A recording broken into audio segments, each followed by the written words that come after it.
At my wedding, the air was thick with the scent of frosting and perfume so sweet it could choke you. The band had just eased into a soft melody when my mother leaned in, her smile perfectly staged for the cameras. "We're giving the car his parents gave you to your sister," she said, her tone light, as if she were rearranging napkins.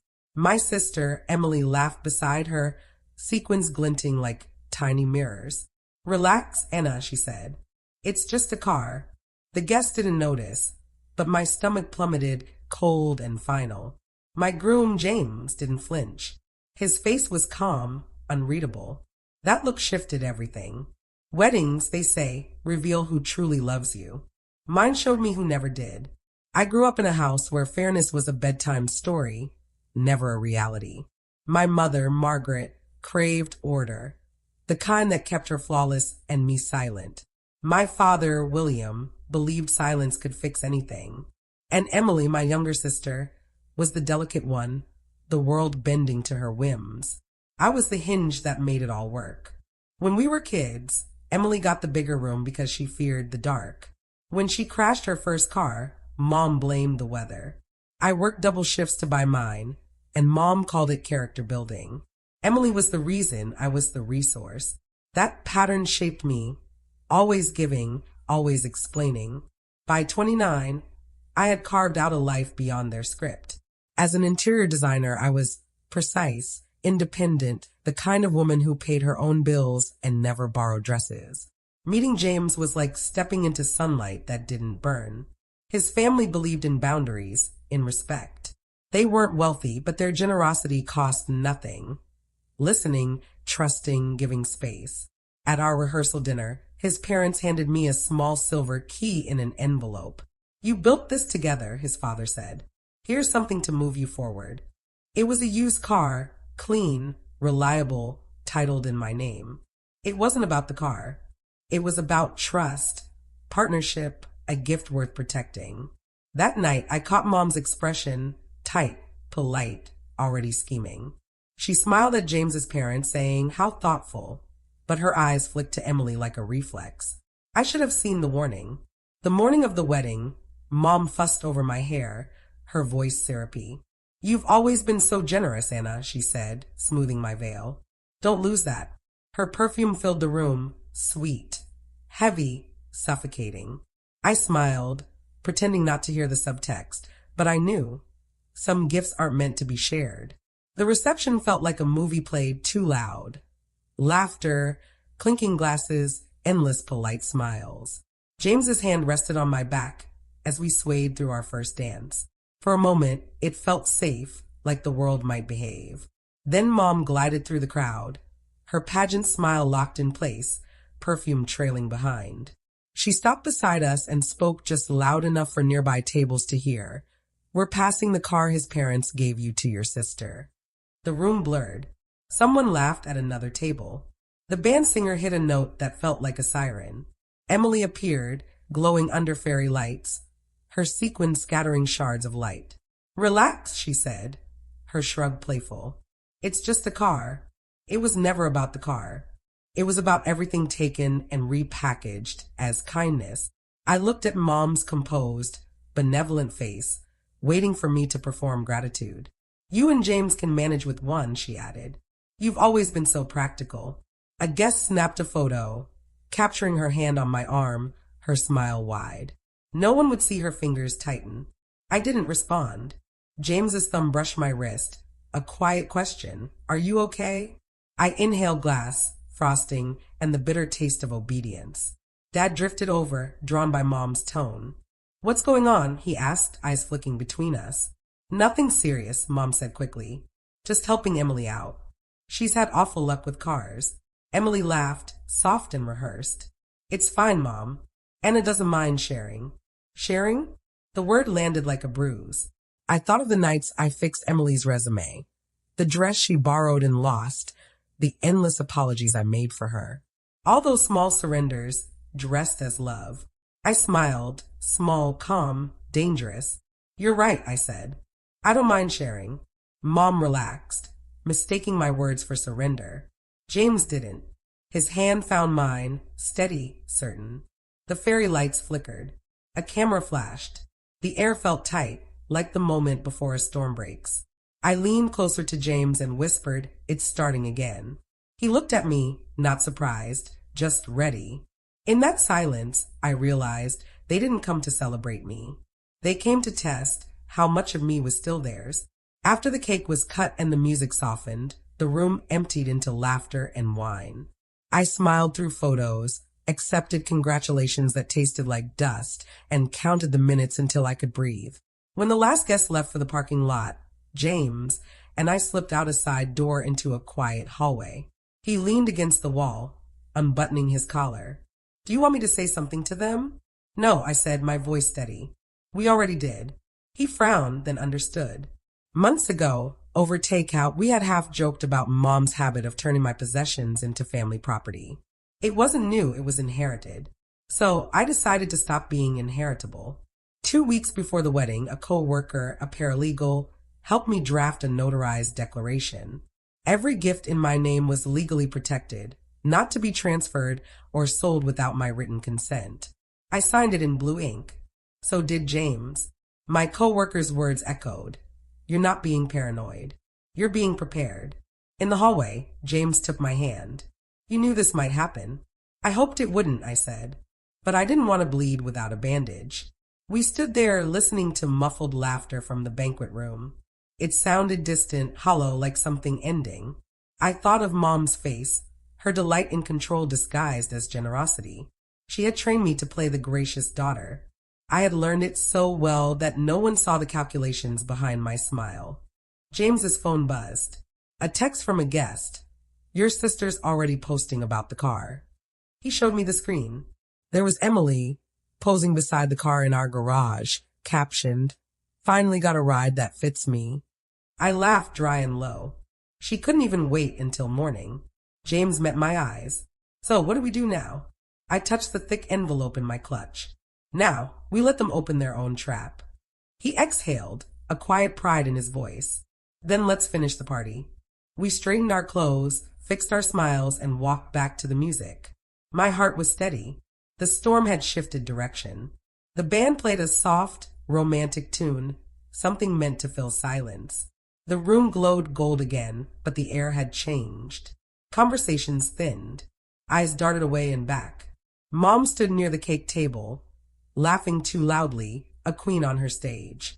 Emily hovered nearby, phone in hand, pretending to scroll.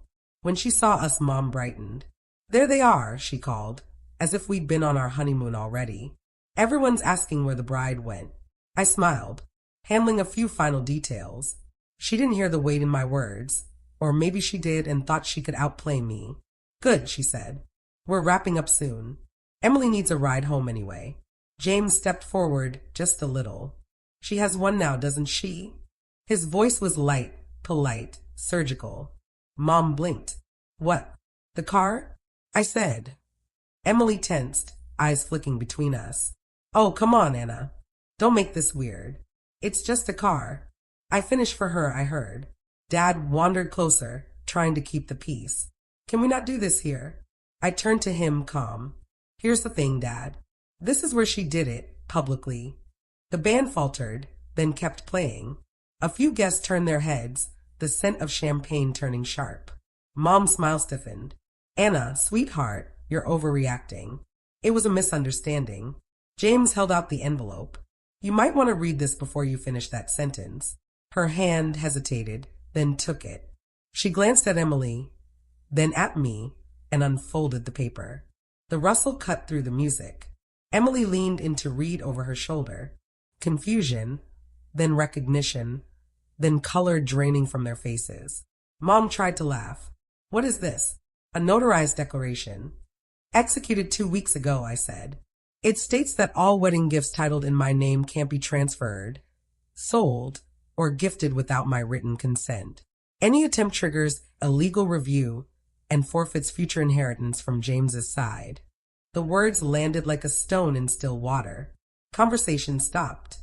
Someone whispered, "Oh, wow." Emily let out a panicked laugh. "You can't be serious." I met her eyes. Completely. Dad exhaled through his nose. "This is petty, Anna." "No," I said softly. Petty is pretending theft is a family tradition. Mom's voice hardened. We're family. You don't treat us like criminals. You went into our garage last night, I replied. You took photos of the car and posted them. Emily's face froze. That was a joke. Symbolic?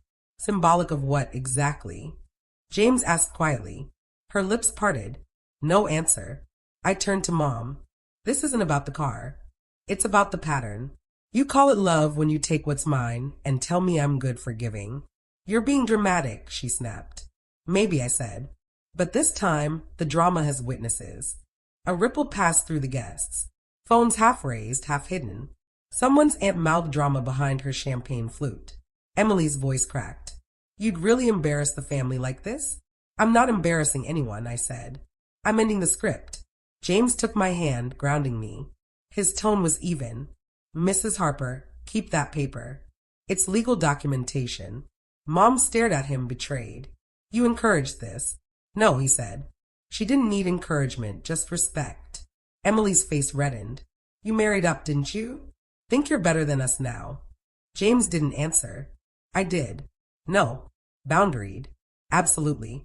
The word hung there, boundaried, like a foreign language in that house. Mom tried again, desperate.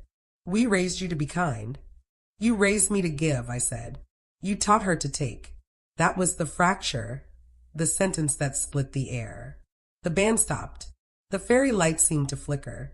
Emily stepped closer, trembling. You'll regret this. I smiled faintly. I already did for 29 years.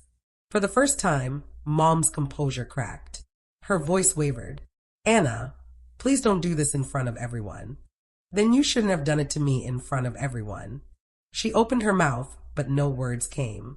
The silence was thick enough to touch. James leaned into the band. Play something, he said quietly.